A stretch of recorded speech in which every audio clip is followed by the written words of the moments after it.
कुछ कर दे कि पाकिस्तान से मिसाइल मिसफायर हो गया तो फिर इंडिया का क्या रिएक्ट होगा? क्या इंडिया तब भी यही कह रहा होगा कि मिसाइल मिसफायर होना तो एक आम सी बात है? पाकिस्तान से अनइंटेंशनली होगा तो वो इंटेंशनली माना जाएगा और वो all over the world intentionally ही माना जाएगा, क्योंकि उनके केस में गलती उनसे हो सकती है बट पाकिस्तान के केस में से गलती भी नहीं हो सकती। पाकिस्तान की हर लेवल पे, हर महाज पे, हर पॉइंट पे, जब पाकिस्तान हक पे भी हो, पाकिस्तान राइट पे भी हो, पाकिस्तान अपने लिए कुछ अच्छा सोच रहा हो, बट पाकिस्तान की पॉलिटिकल। हे गाइस, अस्सलाम वालेकुम, नमस्ते, सत श्री अकाल, welcome to our YouTube channel Khadija Mehran reaction. It's me your हो खदीजा वसीम और मेरे साथ हैं मेहरान नासिर।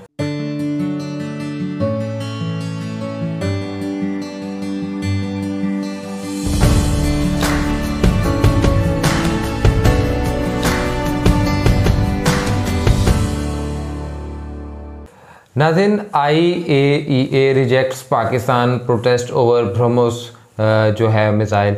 अब हुआ कुछ इस तरह से था कि मार्च के महीने में इंडिया का एक मिसाइल ब्रह्मोस, जो कि इस वक्त उनके डिफेंस एक्सपोर्ट का भी बहुत मेन है, उसके ऊपर इन्हिसार और वो बड़ा ख़बरों में है, बड़ा उसका चर्चा होता है। और जिस तरह पहले फ्रांस को भी ये चीज़ें जो है सप्लाई की गई, तो वो ब्रह्मोस मिसाइल जब इंडिया टेस्ट कर रहा था तो वो उन्होंने पाकिस्तान के ऊपर टेस्ट किया और मिस आप कह सकते हैं कि वहाँ पे हो गई थोड़ा सा, और एक मिस इंसिडेंट हो गया और वो हादसा, उससे कुछ इतना बड़ा नुकसान तो ना हुआ, लेकिन वो जो है पाकिस्तान के एक इलाके मियाँ चुनू के अंदर जो है वो फायर हो गया इंडिया से गलती से। तो अब पाकिस्तान जो है इंटरनेशनली तौर पे उसकी बड़ी आलोचना कर रहा है, बड़ा उसको जो है उसको कंडेम कर रहा है कि इंडिया के जो मिसाइल है वो सेफ़ नहीं है और वो तो जब भी हैं वो हमारे लिए ख़तरा है। तो अभी देखते हैं कि किसने ये जो है एक रिजेक्ट कर दिया है, और ये वीडियो है तो फिर हम वीडियो देखते हैं और फिर वीडियो के एंड पे जो है अपना भी एनालिसिस पेश करने की। वीडियो का लिंक आपको डिस्क्रिप्शन में मिल जाएगा, लेकिन साथ साथ अगर आपने हमारा चैनल सब्सक्राइब नहीं किया, मस्ट सब्सक्राइब अवर चैनल और बेल आइकन लाजमी प्रेस करें। चलते हैं जी, देखते हैं। नमस्कार, नहीं वेलकम यू वर्ल्ड अफेयर्स। है प्रशांत धवन। 9 मार्च 2022 ये वो डेट है जब इंडिया ने गलती से एक ब्रह्मोस मिसाइल मार दिया था पाकिस्तान के मियां चानू के एरिया में। उसके बाद से हमने देखा है कि पाकिस्तान ने काफी बार इंटरनेशनल फोरम में भारत की आलोचना करी है और ये कहा है कि भारत के मिसाइल सेफ नहीं है। ब्रह्मोस न्यूक्लियर कैपेबल मिसाइल हो सकता था, यहाँ पे वॉरेड हो सकता था, और अगर पाकिस्तान में बहुत से लोग मारे जाते या फिर इनके सैनिक मारे जाते तो पाकिस्तान को भी जवाब देना पड़ता और एक न्यूक्लियर वॉर इंडिया और पाकिस्तान के बीच में स्टार्ट हो सकती थी। ये पाकिस्तान ने काफी बार कहा है इंटरनेशनली। इवन दो आप अगर देखो तो भारत ने अपनी गलती मानी है। हमारी इंडियन एयरफोर्स के 3 जो ऑफिसर्स थे इनको नौकरी से भी निकाला गया इस ब्रह्मोस मिसफायरिंग इंसिडेंट की वजह से। मगर पाकिस्तान इस एक्शन के बाद भी खुश नहीं था। पाकिस्तान चाहता था कि एक इंटरनेशनल इन्वेस्टिगेशन हो कि ब्रह्मोस आखिर पाकिस्तान को लगा कैसे, ये मिसफायरिंग हुई क्यों। अब देखो, पाकिस्तान यहाँ पर अपना प्रोटेस्ट लेकर पहुंचा रहा एक टाइम पर IAEA के पास। और IAEA क्या है? ये है इंटरनेशनल एटॉमिक एनर्जी एजेंसी। इसके हेडक्वार्टर्स आपको मिलेंगे वियना, ऑस्ट्रिया में। और पाकिस्तान ने IAEA को कहा कि इंडिया के न्यूक्लियर वेपन्स क्या सेफ है क्या नहीं है, इस पर जांच पड़ताल करिए। नाउ फाइनली IAEA के चीफ ने यह बात क्लियर कर दी है कि ब्रह्मोस का जो मिसफायर हुआ, the misfire of BrahMos missile is not a cause of any specific concern. International atomic energy agency, जो बाय द वे दुनिया भर में न्यूक्लियर प्लांट्स, न्यूक्लियर वेपन्स, इन सब इश्यूज पर कमेंट करती है, इन सब इश्यूज में इन्वॉल्व रहती है। आप देखोगे ईरान के न्यूक्लियर बॉम्ब के इशू को लेकर भी हमेशा IAEA न्यूज में रहता है। इवन नॉर्थ कोरिया के केस में भी IAEA न्यूज में रहता है। तो यहाँ पर इंटरनेशनल एटॉमिक एनर्जी एजेंसी ने क्लियरली ये बात बोलती है कि ये लोग बिल्कुल भी चिंतित नहीं है भारत के न्यूक्लियर वेपन्स को लेकर, ये मिसाइल मिसफायरिंग इंसिडेंट को लेकर। और बेसिकली आप कह सकते हैं कि भारत को प्रॉपर क्लीन चिट मिल चुकी है। और ऐसा नहीं है कि IAEA ने सिर्फ इतना ही कहा है, आगे इन्होंने ये भी ऐड किया कि इंडिया एक बहुत ही रिस्पॉन्सिबल कंट्री है और ये मान के चल रहे हैं कि भविष्य में ये देखना चाहेंगे कि इंडिया और यूरेनियम परचेज करे और ज्यादा बड़ी क्वांटिटी में अपने देश में न्यूक्लियर प्लांट बिल्ड करे। और ये बातें सुनकर काफी कष्ट हो रहा है पाकिस्तान को, क्योंकि यहाँ पे आपको जाननी पड़ेगी हिस्ट्री। पाकिस्तान और IAEA 2008 का साल था जब इंटरनेशनल एटॉमिक एनर्जी एजेंसी के जो चीफ थे उस वक्त मोहम्मद साहब, इन्होंने ये कहा था ओपनली कि पाकिस्तान के न्यूक्लियर वेपन्स अनसेफ है और IAEA बिल्कुल चिंतित है पाकिस्तान के न्यूक्लियर वेपन्स को लेकर। इन्होंने ये कहा था कि मुझे डर लगता है कि पाकिस्तान में एक एक्सट्रीमिस्ट सरकार पावर में ना आ जाए और उससे क्या होगा कि पाकिस्तान में और इवन अफगानिस्तान में जो आतंकवादी संगठन है उनके पास चले जाएंगे पाकिस्तान के न्यूक्लियर वेपन्स। अब यहाँ पे आप कहोगे ये बात ना कई लोग बोल चुके हैं, बाइडेन ने भी दबे शब्दों में बोल दी, IAEA के चीफ ने तो 2008 में खुल के बात बोल दी थी। उसके अलावा भी आप देखोगे ऑलमोस्ट हर 2-3 साल में ना ये स्टेटमेंट दी जाती है। अब यहाँ पर आप एक क्वेश्चन पूछ सकते हैं मगर पाकिस्तान में ये सब होगा भी कैसे? तो देखिए जिस सिनेरियो की यहाँ पर बात की जा रही है वो ये है कि आज के समय पाकिस्तान की जनता को समझ नहीं आ रहा कि ये लोग करें क्या। इकोनॉमी बुरी तरीके से फेल कर चुकी है, कुछ इंफ्रास्ट्रक्चर नहीं है, कुछ इंडस्ट्री नहीं है। Basically Pakistan as a country धीरे धीरे एक फेलियर की तरफ बढ़ रहा है। फिर पाकिस्तान में जो लीडर्स हैं उन पर जो कॉन्फिडेंस है पाकिस्तान की पब्लिक का ये कब हो रहा है, चाहे वो इमरान खान हो या फिर शहबाज शरीफ हो या फिर उनकी खुद की आर्मी हो। तो ऐसे टाइम में काफी बार क्या होता है, जैसे अफगानिस्तान में हुआ था, पाकिस्तान तालिबान है, ये लोग कहे कि अब ये सब छोड़ो, अब ये सब जो लोग हैं इनको साइड करो, हम अब रिलीजन की तरफ चलेंगे, बिल्कुल जो हमारे रिलीजन के हिसाब से प्रॉपर गवर्नमेंट होनी चाहिए शरिया कानून के अंडर वो हम लागू करेंगे, उससे सब सॉल्व हो जाएगा, करप्शन वगैरह सब। एक बार को एक ऐसी पब्लिक जो इन्फ्लेशन से तंग आ चुकी है, करप्शन से तंग आ चुकी है, वो इस रास्ते पे चल देती है। तो उस केस में आप क्या करोगे जब पाकिस्तान की जनता भी कहेगी कि और कुछ समझ नहीं आ रहा, इमरान खान, शहबाज शरीफ आर्मी कुछ समझ नहीं आ रहा, अंत में जो पावर है ना ये एक्सट्रीमिस्ट एलिमेंट को देकर देखो, क्या पता ये देश को संवार दे। तो 2008 में जब IAEA की स्टेटमेंट आई थी उसके बाद पाकिस्तान को बहुत कष्ट हुआ और मुझे याद है कई देशों ने पाकिस्तान को बिल्कुल भी यूरेनियम एक्सपोर्ट करने से मना कर दिया था। सडनली आप कह लीजिए एक स्टेटमेंट से पाकिस्तान की इमेज बुरी तरीके से खराब हो गई थी। उसके बाद चाइना ने काफी डिप्लोमेसी का यूज किया, बाकी कंट्रीज को मनाया और फिर हमने देखा कि 2013 के बाद से पाकिस्तान को कुछ यूरेनियम वापस से मिलना स्टार्ट हुआ। तो एक तो पाकिस्तान को ये झटका लगा था और पाकिस्तान की गवर्नमेंट ने ये सोचा कि ये तो बैठे बैठे हमको एक धक्का लग गया, कुछ अभी पाकिस्तान में कुछ हुआ ही नहीं था, तभी IAEA ने ये स्टेटमेंट दे दी। वेयरएज 2008 वही साल है जब इंडिया और IAEA ने एक ऐसा एग्रीमेंट साइन किया था जिससे इंडिया को अनइंटरप्टेड यूरेनियम की सप्लाई मिलने वाली थी, जिसको लेकर पाकिस्तान ने काफी विरोध भी किया था। तो आप कह लीजिए इंटरनेशनल एटॉमिक एनर्जी एजेंसी को लेकर पाकिस्तान के माइंड में हमेशा एक बहुत ही बड़ा क्वेश्चन रहा है कि ये बहुत ज्यादा इंडिया की साइड लेते हैं, कभी पाकिस्तान के पक्ष में इनकी कोई स्टेटमेंट आई नहीं है। और जो ये ब्रह्मोस मिसफायरिंग हुई थी ना, पाकिस्तान को इस इंसिडेंट से उम्मीद ये थी कि IAEA इंडिया के खिलाफ एक्शन लेगा। जो इंडिया IAEA का न्यूक्लियर एग्रीमेंट हुआ था 2008 में, इसके अगेंस्ट जाकर ये इंडिया पे कुछ आप कह लीजिए सैंक्शंस या कुछ ना कुछ प्रतिबंध लगाएंगे, ये कहेंगे कि इंडिया के मिसाइल अनसेफ है, इंडिया के जो न्यूक्लियर वेपन है ये अनसेफ है। मगर IAEA ने सिंपली ये कहा है कि मिसाइल मिसफायरिंग बहुत ज्यादा आम बात है, इसके बेसिस पर आप कुछ बड़ा एक्शन इंडिया जैसे अच्छे रिकॉर्ड वाले कंट्री के अगेंस्ट नहीं ले सकते। अभी रिसेंटली अगर हम देखें 1 महीने पहले की बात है, साउथ कोरिया का भी एक मिसाइल मिसफायर हो गया था। ये मिसाइल नॉर्थ कोरिया को हिट तो नहीं किया, मगर साउथ कोरिया नॉर्थ कोरिया के बीच का एक इलाका है, वहां पर जाकर ये हिट किया था। और ये कोई छोटा मिसाइल नहीं था, एक शॉर्ट रेंज बैलिस्टिक मिसाइल था। तो मिसाइल मिसफायरिंग देखिए एक बहुत ही जरा आम बात है, किसी भी कंट्री में हो सकती है और हो भी चुकी है in the past. Missile misfiring US कर चुका है, इंडिया के केस में ब्रह्मोस का हो गया, उसके अलावा साउथ कोरिया का केस अभी हमने यहाँ पर देख लिया। ये साल में ऐसे इंसिडेंट्स बहुत सारे होते हैं। इसके बेसिस पर IAEA भारत पे एक्शन नहीं लेने वाला था और उल्टा IAEA के जो चीफ है राफेल मरीनो, इन्होंने ये भी ऐड किया है कि जिस तेजी से इंडिया में आज के समय न्यूक्लियर टेक्नोलॉजी आगे बढ़ रही है, ये तो इंडिया का सपोर्ट करने वाले हैं और यूरेनियम प्राप्त करने में। अभी मैं आपको ये बता दूं, दुनिया में ना अगर न्यूक्लियर रिएक्टर किसी कंट्री में बहुत ज्यादा तेज स्पीड से बन रहे हैं वो है भारत। चाइना आप कह सकते हैं, बिल्कुल चाइना का केस भी है।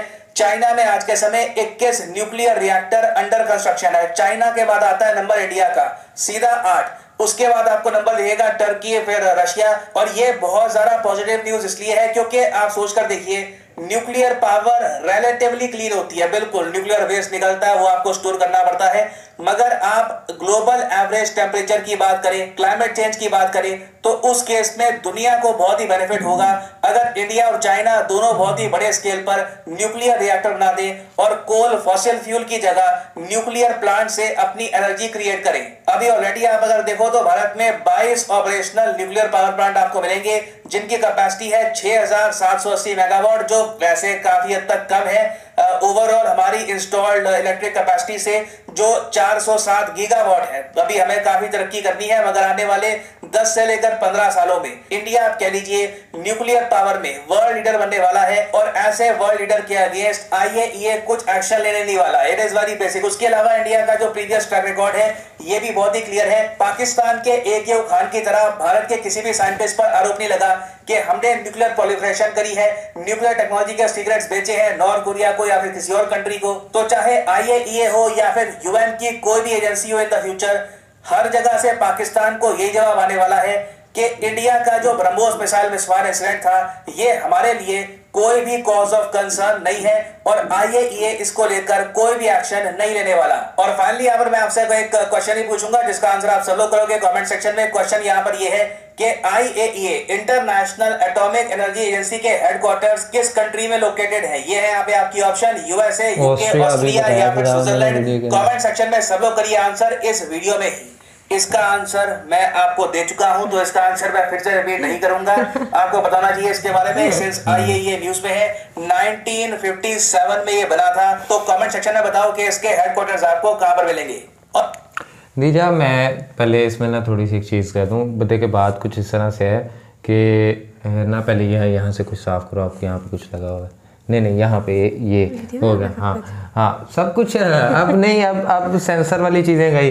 अब देखो पहले ही आपको एक चीज़ बताऊं कि IAEA ने अगर रिजेक्ट कर दिया पाकिस्तान को प्रोटेस्ट ओवर ब्रह्मोस मिसाइल, तो अगर तो माजी में ये किस्से चलते आए हैं जिस तरह US से भी मिसफायर हो गया या किसी और से भी ये मिसाइल का जो मिसफायर होना है, अगर सम हो कोई भी इंटेंशनली तो नहीं कर रहा होता ना।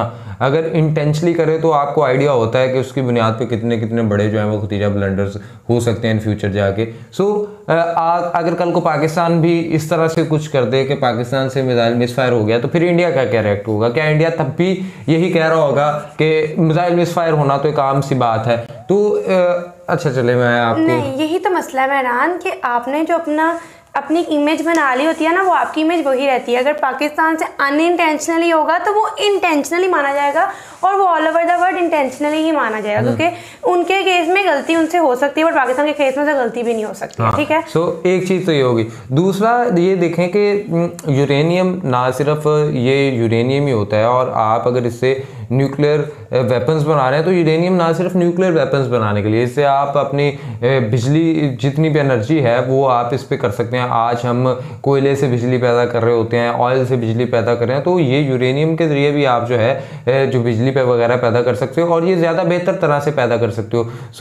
बात यहाँ पे समझने की नतीजा ये है कि हम दोनों तरफ पाकिस्तान, इंडिया और ऑल ओवर द वर्ल्ड भी ये चीज़ कहते हैं कि यूरेनियम और न्यूक्लियर वेपन से हट के भी मेरे ख्याल में इस एक चीज़ जो हमारे हाथ हमने एक देख लिया है, हमने एक डिस्कवर कर लिया है कि भाई तो हम क्यों इसको मार धाड़ लड़ाई झगड़े के तौर पे इस्तेमाल करें। इसको हम इसलिए भी इस्तेमाल कर सकते हैं कि इससे हम बिजली पैदा कर सकते हैं, बहुत से फ़ायदे। बट मसला यह है कि हमारे यहाँ दोनों के एक ही चीज़ ये ज़्यादातर बेहतर पाई जाती है कि ऐसा हो गया तो यूरेनियम बंद कर दो, ये न्यूक्लियर वेपन्स बना रहे हैं, ऐसा हो रहा है वैसा हो रहा है। न्यूक्लियर वेपन्स बनाना ठीक है, लेकिन उसके साथ साथ और भी प्रोजेक्ट्स जिसके जरिए आप बिजली, लेकिन मैं एट द एंड कहूँगा न्यूक्लियर वेपन्स आपने बना लिए, पाकिस्तान ने बना लिया, इंडिया ने बना लिया, किसी और मुल्क ने बना लिए, उससे आप क्या उखाड़ लोगे? क्या फ़ायदा उसका? एट द एंड क्या होगा? आप एक दूसरे पे चलाओगे, बहुत से लोग मर जाएंगे, बहुत सी चीज़ें हो जाएगी। तो ये बनाना ही मेरे ख्याल में, अब ये बन चुके हैं, मेरे ख्याल में इनको डिसॉल्व कर देना ही बेहतर है, ताकि लेकिन फिर भी अगर कोई नहीं करेगा, कुछ लोग नहीं करना चाहते क्योंकि उनकी चुदराहट है इस चीज़ के ऊपर, उनका जो डिक्टेटरशिप है वो इसी बुनियाद पे जमी हुई है। So international atomic energy agency ने भी जिस तरह से पाकिस्तान को इतनी इसकी बात को वैल्यू नहीं दी, तो वो उसकी बुनियाद पे आप देख सकते हैं कि पीछे जिस तरह जो बाइडन ने भी ये बात कह रखी है कि पाकिस्तान के जो है वो अनसेफ है, और पाकिस्तान की पॉलिटिकल इंस्टेबिलिटी ही पाकिस्तान की हर लेवल पे, हर महाज पे, हर पॉइंट पे, जब पाकिस्तान हक पे भी हो, पाकिस्तान राइट पे भी हो, पाकिस्तान अपने लिए कुछ अच्छा सोच रहा हो, बट पाकिस्तान की पॉलिटिकल इंस्टेबिलिटी, पाकिस्तान का इंटरनल कल्चर जो है, पॉलिटिकल सिनेरियो जो बन चुके हैं, वो इन्हें किसी भी महाज पे जो है ना इनकी बात को अहमियत या इनकी बात की इंपॉर्टेंस को खुद ही ऑटोमेटिकली कम कर देता है कि आपके यहाँ ये चल रहा है तो हम किस तरह से ये मान लें। सो मुझे जैसी पाकिस्तान का सिचुएशन है ना, अगर आप पे किसी ने कर दिया, जैसे उन्होंने कहा कि हमने उन ऑफिसर्स को निकाल दिया, ठीक है, आप आपस में बात के मसला सॉल्व कर लो, नहीं जी हम IAEA के पास जाएंगे, वहां से इंसल्ट करवाई अलग चीज। और दूसरी चीज मुझे ये समझ नहीं आती है कि आपने बना लिया न्यूक्लियर वेपन, शुक्र करो इन्होंने ये नहीं कह दिया कि अब आप हमें जुर्माने के तौर पे कुछ पैसे दे दो, ये भी एक डिमांड हो सकती थी। और मुझे इसे समझ नहीं आती है, देखिए न्यूक्लियर वेपन इस बात पर सारे सहमत होंगे, अगर अमेरिका की बात जापान नहीं मान रहा था तो वो तो कुछ चंद लोगों का इकट्ठा था ना, एक गवर्नमेंट में जो चीज़ें होती हैं उसकी वजह से जिनको मारा गया उनका क्या कसूर होता है। लेट्स सपोज पाकिस्तान पे कोई हमला करता है, पाकिस्तान की गवर्नमेंट को देख के अवाम का क्या कसूर है, उनका क्या कसूर है, वो नहीं मारी जाए। अवाम का ये कसूर है कि अवाम इनको इलेक्ट कर लेती है। वही तो आप लोग कहते हो दहशतगर्दी हो रही है, भाई उस दहशतगर्दी में हमारे कितने लोग मरे हैं, हमने कितना सफर किया है, वो कोई नहीं देखता। सिर्फ इस गवर्नमेंट की वजह से, इस पॉलिटिकल इंस्टेबिलिटी की वजह से हम अक्सर नहीं कहते, हम ग्रोथ की बात करते हैं, हम डेवलपमेंट ग्रोथ की बात करें, बट डेवलपमेंट जो भी कोई डेवलपमेंट होती है, कोई ग्रोथ होती है, तो उसमें स्टेक होल्डर्स का भी बहुत बड़ा किरदार होता है, कुछ नेगेटिव भी होती है, कुछ पॉजिटिव किस्म भी होती है, बट एट द एंड तीजा ये जो भी चीज़ें हैं इन सब के ग्रोथ के पीछे एक सिस्टम भी बैठा होता है, और उस सिस्टम की जब तक बेहतरी नहीं होगी, उस सिस्टम में आप ट्रांसपेरेंसी नहीं लेके आएंगे तो वो इसी तरह से चलते रहेंगे। और ये सिस्टम मैं सिर्फ किसी मुल्क की बात नहीं कर रही, ये all over the world system जो बन चुका हुआ है कि जिसकी लाठी उसकी भैंस, जो ज़्यादा ताकतवर हो गया, जिसके पास जिसका वो कहते हैं ना, जिसने देखा कि इस वक्त मेरा दाव लग रहा है, मेरा निशाना बिल्कुल परफेक्ट लग रहा है, मैं क्यों ना लगाऊं, मैं क्यों पीछे हटूं। सो कोई भी ऐसा मुल्क नहीं मैंने देखा कि जो देख रहा होगा यार यहाँ पे मैं एक जो है ना एक सिंसियर बिहेव करूं, एक तरह मैच्योर बिहेव करूं, लेकिन जब भी रशिया जैसा मुल्क, जब उसे पता लगा कि अच्छा नहीं हो रहा, उसने गैस कट कर दी, हाँ भैया बाव लाइन पे है। इसी तरह USA जितने भी बड़े बड़े अदारे उनको कंट्रोल कर लेता है, हाँ भाई इंडिया, पाकिस्तान, ये सिस्टम को बदलने की ज़रूरत है। और ये मुझे नहीं लगता कि ये आपने जिस तरह देखा होगा कि कार्ल मार्क्स ने एक रेवोल्यूशन लेके आया था और उसने कितने लोगों के जहन बदल दिए थे, अब ऐसे ही रेवोल्यूशन की ज़रूरत है। अब आई डोंट नो वो कब आती है। एनीहो आप इस हवाले से क्या राय रखते हैं कमेंट बॉक्स के अंदर लाजमी बताएं, वीडियो को लाइक करें, शेयर करें, चैनल को सब्सक्राइब करें, बेल आइकन को प्रेस करें, इंस्टाग्राम ID मेंशन और फॉलो करें, सजेशन दें। तब तक के लिए अपने मेज़बानों को दें इजाज़त, दुआ में याद रखें। अल्लाह ने के बाद।